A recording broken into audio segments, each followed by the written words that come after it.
You know, I do think a lot of us people of color, our identities are constantly in flux. Right now, a lot of people are coming to terms with, or have already been working through the fact that the erasure of our identity comes from the fact that our colonizers have named us. You know, you had people in Brazil who formerly didn't want to be called black, but they are African. But black has such a negative connotation, I feel like that's often why people want to stay away from it. You have AfroLatinos whose identity either was previously hidden from them or something they felt shame about.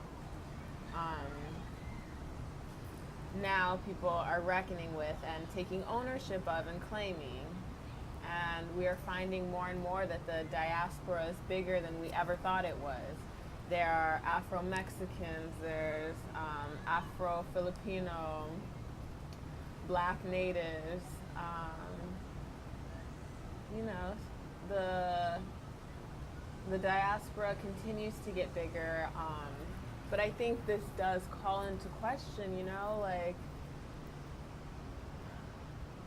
does everybody being black or having black roots somewhere deep in their heritage grant people access to, let's say, like a uniquely African American experience?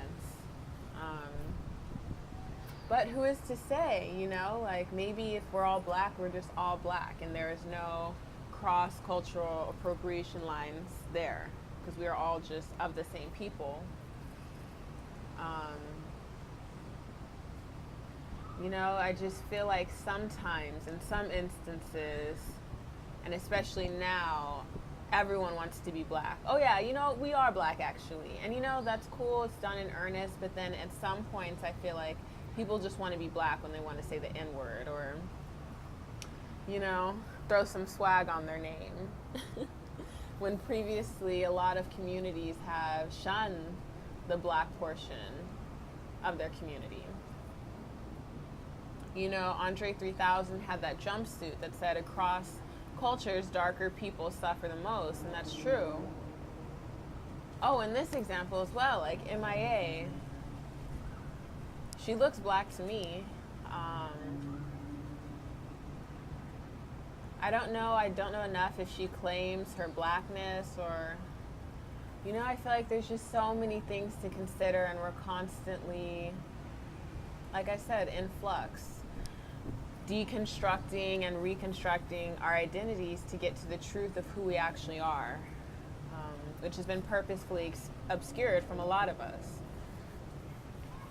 They don't want you to claim ownership of your blackness and trace your roots, because if we did all unite just on the thread of blackness, you know, we could be very powerful. And, you know, it's not like anybody is the arbiter or gatekeepers of blackness, but at the same time,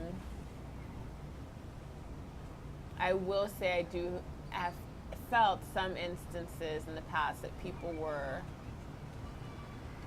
selectively claiming blackness for their benefit. And you know what? There are mixes of black and red and colonizer people from the Caribbean. There are some who are just indigenous and colonizer mix. And, you know, sometimes I wonder if we will ever get to the root of where we truly come from. You know, is everybody just black? Are we all black? Is the black experience just open for everyone? You know, and there's even some arguments I see happening online frequently between Africans who live on the continent and Africans who happen to be on the North American continent. I think a lot of those arguments are misguided and maybe led by trolls, because Africa is our home. The fact that we were taken away from our mother doesn't make her not our mother. And I just want people, you know, like, If you find out you're Native somewhere in your blood and you want to claim that, rep that, awesome. But also figure out what that means to you. Try to connect with the spirit, and you will be welcomed by your community. And I especially want to make sure that I'm being sensitive to the fact that this is heavy shit. A lot of people are trying to figure out who the fuck they are, where we come from. And even myself at times have felt like, damn, I'm not full-blooded Native. What if I have a child and our blood is even further diluted? And then you see full-blooded shirts at powwows, and there is pride in having full blood, because there's just our numbers have dwindled. But at the same time, I've come to learn that my identity as somebody who's half Sioux is just as valid. It's about what it means to me in here. So as long as you're being authentic with it, talking to the ancestors and really engaging with the spirit and digging deep within yourself, I think that's beautiful. I think a lot of communities need to have the conversation about anti-Blackness. It's in Native communities, in Latino communities, and definitely white communities. And people don't see the issue with appropriation, or why we get so upset when we see our culture being stolen, because for so long Black bodies, Black culture has been open for everyone to take. Our music, our style, our bodies.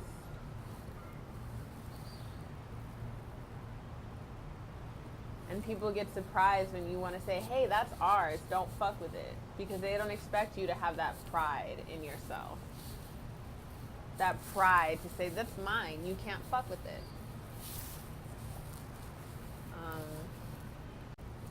And growing up, I grew up in an area that was predominantly Mexican and Filipino. And people would constantly assume that my mom or myself, we were Mexican. And you know what? That term doesn't even make sense to me anymore. Mexican people are indigenous people. They're the colonizer mixed, and then there's just straight up indigenous people, Just boggles my mind, because there's so much tension between the Latino and Black community, and I feel like so many communities just have opposition to Blackness because it's been coded as bad, and there's literature, centuries of literature behind this, and the psychic effect of slavery, it didn't just affect us, it affected everyone else's perception of Black people. And I don't think anyone is an arbiter of Blackness, or who can decide who's in the community or who's not. Because even I have to deal with people saying, oh, I'm not really black. And you know what? I do have to acknowledge that I have sometimes had a privilege by not being easily read as Black. People of color know in our communities that the fairer skin get the best treatment. It's just the way it is. This shit is a symptom of colonialism, of wanting and desiring accessibility to whiteness in terms of money or in terms of beauty. I feel at times, I get dark, and I feel a difference in treatment. My whole life have felt that when I got darker. All of this is to say that our Blackness has been obscured and hidden from a lot of people. Their Blackness has been skewed and hidden and obscured. And people don't want to acknowledge that slaves were brought everywhere. And even before that, Black people were linking up with other tribes and you know, there's just all this rich history we never know about. And it has an effect on where we're going because a lot of people don't even know who they are. A lot of Latino people don't know you're actually indigenous, and yeah, you got fair skin, but that's because the colonizers raped someone in your family. Acknowledge your indigenous side. Some are even black. Some people are walking around black and don't even know it. And, you know, people want to say, you know, race is just symbol and codes, but it's also our heritage. It's our guiding lights on this planet.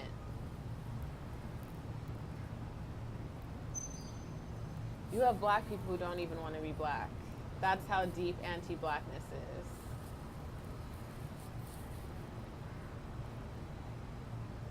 And you know, people always want to tell me, well, you know what, I'm so-and-so, such this native, you know.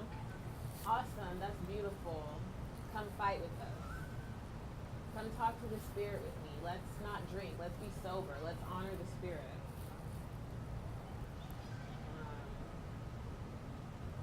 But you know what? I feel like this is still relatively new for a lot of people.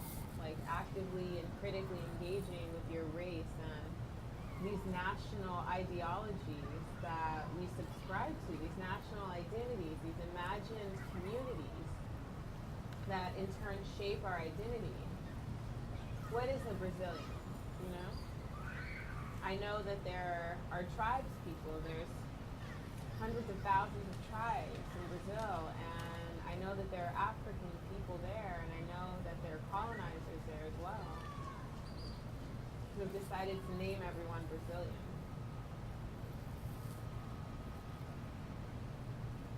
I just think it's very important to question pretty much everything we've been taught. The tropes that we believe about others, about each other.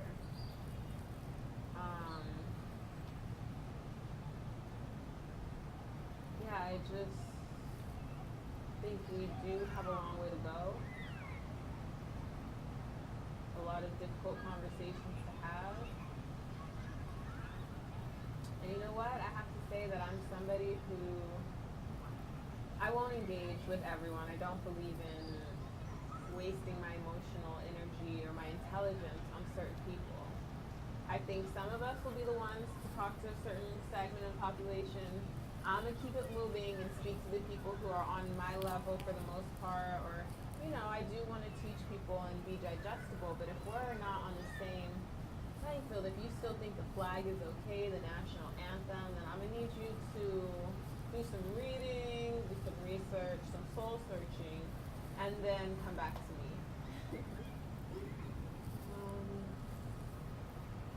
Yeah. But we're all beautiful brown people. We have indigenous roots, black indigenous, yellow indigenous, red indigenous. We have spirits that are watching us. We have our ancestors, and we need to listen to them and decolonize. Colonizers' influence has affected our perceptions of ourselves, of each other, of beauty, of even money, how we live our life. Even you going to go get a drink right now. Colonialism. We weren't drinking before that. Abiding by these rules that say you need to have this amount of money and you need to use this piece of plastic to determine your worth and to determine if you can get food or not, if you deserve to eat. These are not our concepts. So I think once people realize truly the root of evil is colonization, you can start unpacking all these toxic ideas you have. You know?